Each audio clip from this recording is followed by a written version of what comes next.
del doctor Orozco Enríquez José de Jesús, si es tan amable, por favor.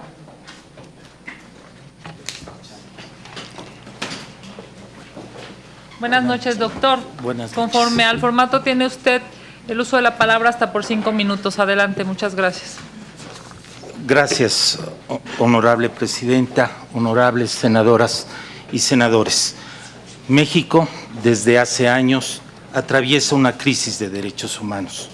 A pesar de ciertos avances, la inseguridad, violencia, desigualdad, impunidad y otros problemas estructurales impiden el goce de los derechos humanos de sectores amplios de la población, con un impacto desproporcionado en personas y grupos en situación de vulnerabilidad o históricamente discriminados, como mujeres, indígenas, migrantes, niñas y niños, así como personas afromexicanas, adultas mayores, con discapacidad, LGBTI, privadas de libertad y en general las y los pobres.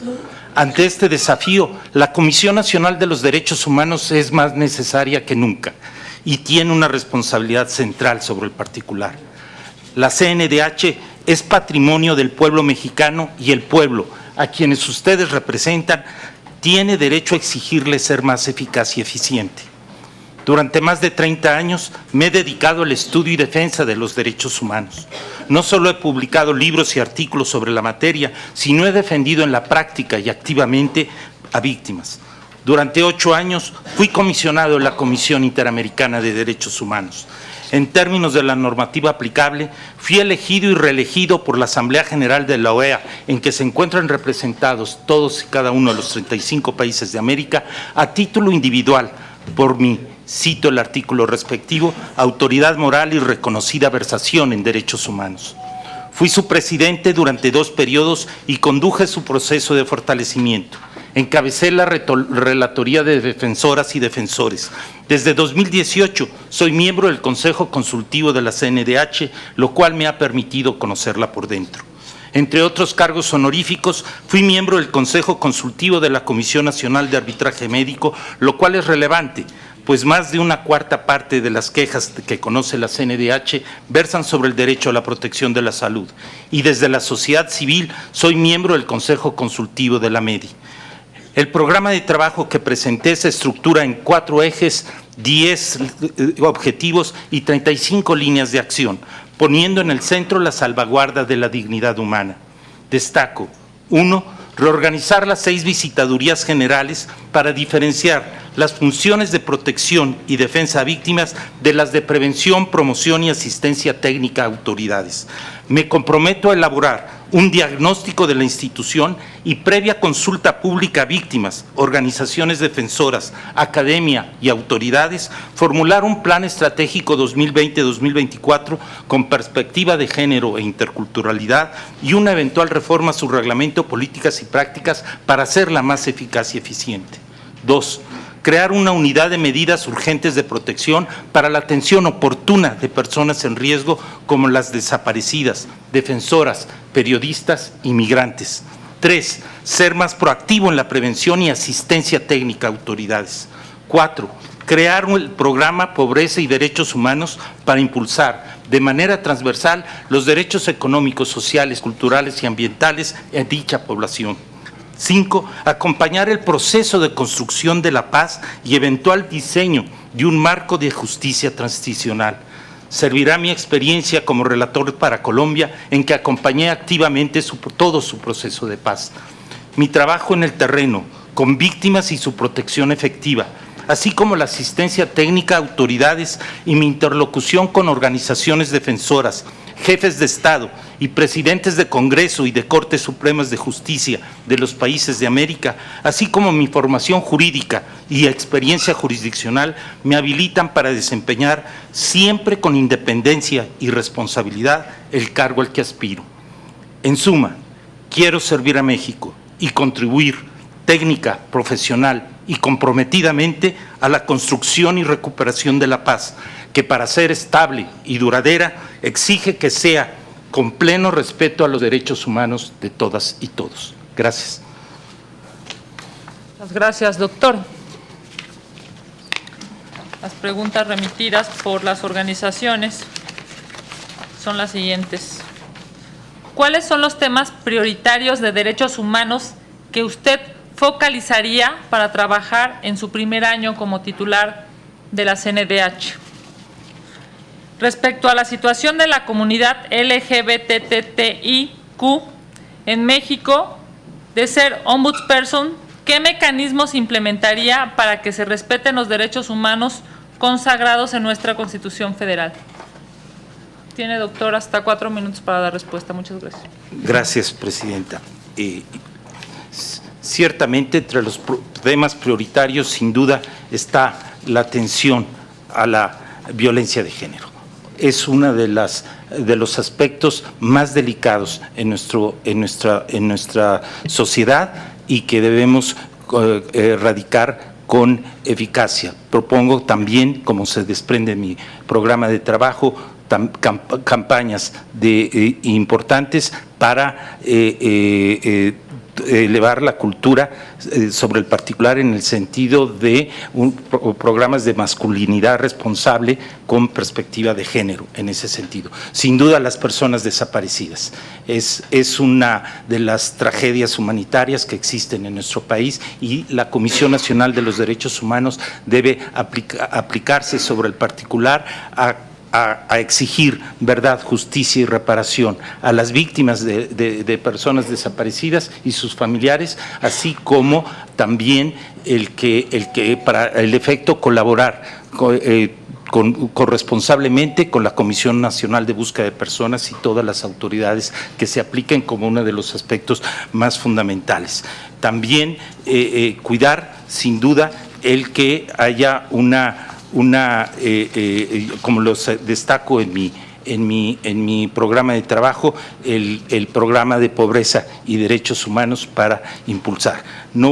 Refiriéndome al segundo tema relacionado con las personas LGBTI, que sin duda estaría vinculado el garantizarles su derecho a ejercer su identidad y también el género de acuerdo con lo que puedan ellas determinar. Es muy importante también erradicar la violencia que se genera en contra de las personas LGBTI y que también son víctimas de una severa discriminación histórica y se les debe integrar, reconocer sus derechos y también cualquier afectación a su integridad o impedimento para ejercer su sexualidad también sea debidamente investigada, procesada se identifique a las personas responsables y se exija también se les restituya en el ejercicio de sus derechos y se le en su caso de que se identifique también al responsable se le sancione debidamente. Gracias. Gracias. Doctor, senadores. Gracias, bienvenido. En materia de idoneidad, ¿ha tenido conflicto de intereses en empleos anteriores? No. ¿Cuenta con algún conflicto de intereses actualmente? No. ¿Está o ha estado involucrado en casos de corrupción o fraude? Jamás. Por sus respuestas, muchas gracias. Doctor, de mi parte, ¿cuenta con independencia político-partidista? Plenamente, jamás he pertenecido a partido político alguno. Gracias. ¿Cuenta con independencia religiosa? Plenamente. Doctor, de mi parte. Buenas noches, doctor. Buenas. En caso de ser electo titular de la CNDH, ¿presentaría y haría pública su declaración 3 de 3? Sin duda, sí. ¿Ha sido señalado, denunciado o cuenta con una sentencia condenatoria por violencia familiar o delitos sexuales? Jamás. ¿Ha sido señalado, denunciado o cuenta con sentencias condenatorias por incumplimiento a sus obligaciones alimentarias? Jamás.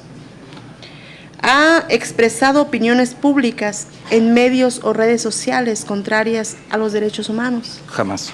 Gracias. Pregunto a los senadores que quieran hacer uso de la palabra. Falta. Yo falto. Por favor, senador. Buenas noches, Buenas doctor. noches. ¿Está usted comprometido con la progresividad de los derechos humanos? Sin duda, no solo en cuanto a la no regresividad, sino al mejoramiento gradual de acuerdo con los recursos del Estado. ¿Ha trabajado con víctimas de violación de derechos humanos? Sí, mujeres, defensoras y defensores de derechos humanos, niñas, niños, migrantes en la frontera de Colombia y Venezuela, en la frontera de Haití y República Dominicana, en México también en cuanto al de la protección del derecho a la protección de la salud en la CONAMED. ¿Cuenta con capacidad de diálogo con la sociedad civil, con la academia, colectivos, entre otros? Sin duda, una de las de los informes que impulsé en la Comisión Interamericana de Derechos Humanos fue precisamente de los 4 informes. Lo dialogué con sociedad civil porque en la parte de monitoreo sobre la situación sí tenía atribuciones y los presenté en México cada uno de estos informes y también tuve esa oportunidad. Muy bien. ¿Cuenta con imparcialidad respecto a familiares y amistades cercanas? Sí. ¿Cuenta con aportaciones en el campo de los derechos humanos? Sí. Permítanme destacar solo uno de los informes que impulsé y coordiné en la Comisión Interamericana, el de las garantías para la independencia de operadoras y operadores de justicia en las Américas. Allí se establecen una serie de estándares y para los procedimientos de designación y mi reconocimiento a las Comisiones Unidas de Derechos Humanos y de Justicia, porque contemplan precisamente, y es algo muy importante, la participación de la sociedad civil sobre el particular. Muchas gracias. Yo quiero hacerle una pregunta muy fría, doctor. ¿Usted considera que la Comisión Nacional de Derechos Humanos, desde su fundación, verdaderamente ha cumplido un papel en defensa de los derechos humanos? Senador Martínez. Gracias, presidenta. Doctor Orozco, buenas noches. Su biografía en esta materia pues es muy significativa, vasta. Sé que conoce el caso y por su biografía se lo pregunto. En 2018, el presidente Lenín Moreno de Ecuador inició una consulta popular para destituir a la autoridad electoral de Ecuador. 3 de sus integrantes solicitaron medidas cautelares ante la comisión. La comisión se las otorga y la Corte se las niega. La pregunta es, ¿qué opina de ese fallo de la comisión? Y más profundamente, ¿qué opina de la contradicción o de la confrontación entre los criterios que pudieran suscitarse entre la comisión y la Corte Interamericana, por supuesto? Muchas gracias por su respuesta. Senador Álvarez y Caso. Michelle, por favor. Buenas noches. ¿Usted podría explicarnos la figura de agravio comparado en relación a la solicitud de alerta de género? Gracias. Senador. ¿Nos podría decir cómo utilizaría la facultad que otorga la Constitución para las violaciones graves en materia de derechos humanos? De caso a los ejemplos recientes que hemos tenido, ¿qué haría usted sobre el particular? Le pediría su opinión sobre la ley de amnistía, que está ahora en discusión, y también su opinión sobre la posibilidad de un mecanismo internacional contra la impunidad de México, y en su caso la participación de la CNDH en el mismo. Senadora Ruiz Doctor, muchas gracias. Es clara que su trayectoria y experiencia pues están a la vista de todos. Yo nada más le quiero preguntar, toda vez se incorporó uno de los ejes en su plan de trabajo sobre derechos humanos y pobreza, desde su perspectiva, ¿cómo podría impulsar la Comisión el cumplimiento de los derechos económicos, sociales y culturales en la planeación y en la ejecución presupuestal? Bueno, mi pregunta sería, ¿Qué tareas desarrollaría en asuntos relativos a las recomendaciones y conclusiones de las relatorías de los organismos internacionales y los provenientes del examen periódico universal? Gracias. Me parece que su plan de trabajo es un plan bastante bien elaborado y bien presentado. Gracias.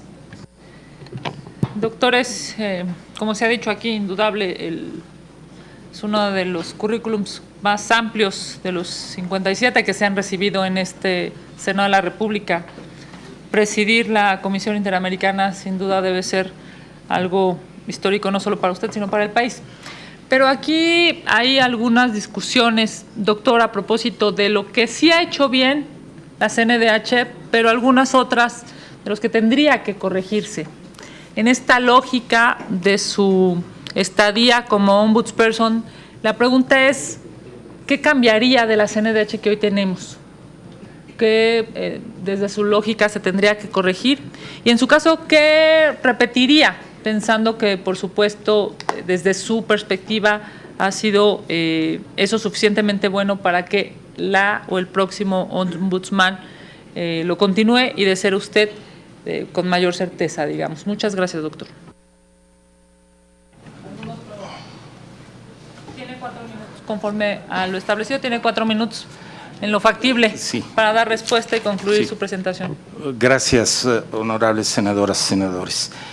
Ciertamente voy a permitirme iniciar por la última de las preguntas.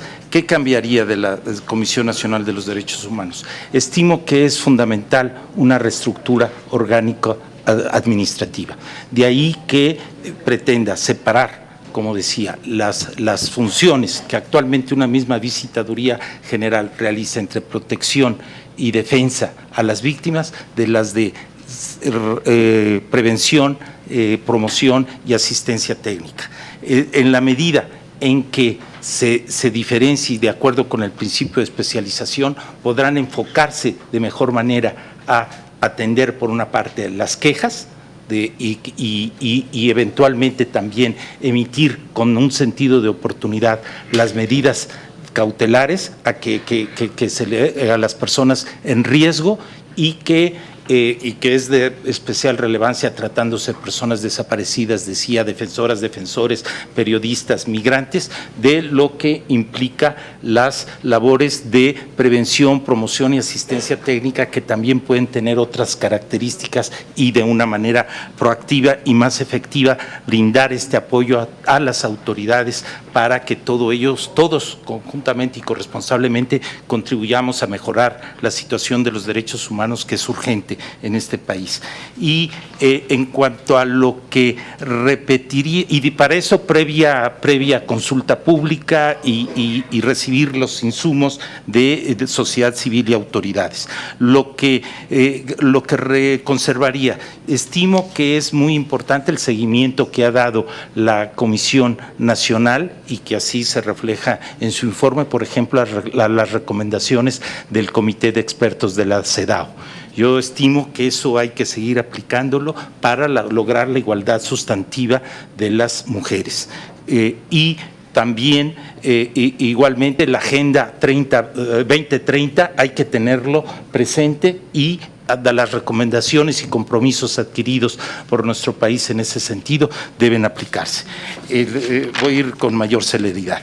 En cuanto a la consulta, la defensa, en términos generales de las atribuciones de defensa de los derechos humanos, estimo que sí ha habido ese compromiso para proteger los derechos humanos en este país, pero estoy convencido, igualmente, como es la parte central de mi propuesta, que debe haber mayor eficacia y eficiencia teniendo en cuenta los importantes recursos que el pueblo mexicano, el país, le ha destinado y debe responder en consecuencia.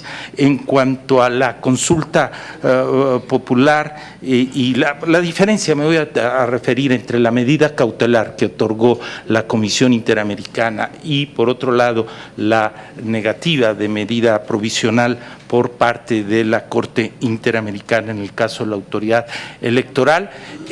Habría que atender a los términos, esta es la parte de distribución de competencias que existe, ¿verdad?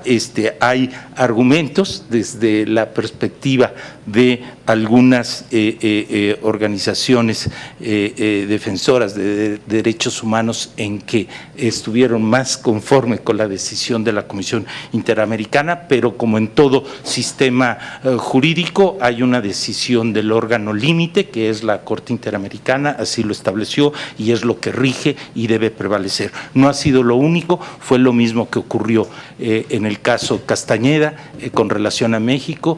La Comisión Interamericana otorgó una medida cautelar que la Corte Interamericana la negó. En cuanto a la alerta de género, el agravio comparado, también, sin duda, la asistencia técnica, el compromiso de la Comisión Nacional de los Derechos Humanos y atendiendo debe ser en cuanto a revisar la operatividad precisamente del mecanismo de alerta de género contra las mujeres, evitando su politización y burocratización, y en ese sentido también tener los referentes comparados a que hubiese sobre el particular.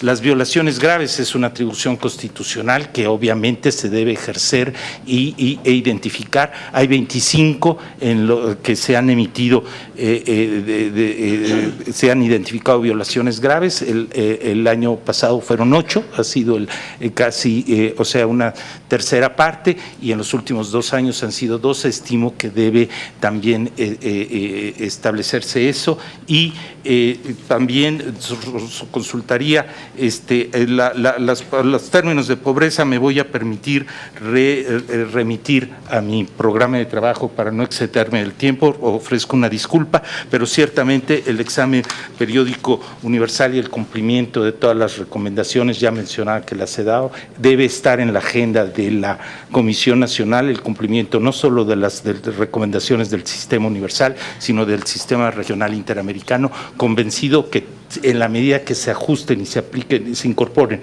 y se cumplan esas recomendaciones, va a mejorar la situación de los derechos humanos en este país. Muchas gracias. Muchas gracias, doctor, por su presencia. Agradecemos su estadía esta tarde-noche ya en el Senado de la República. Tiene ahora el uso de la palabra el licenciado Peinberg Calvo Arturo de Jesús. Muchas gracias, doctor. Buenas noches.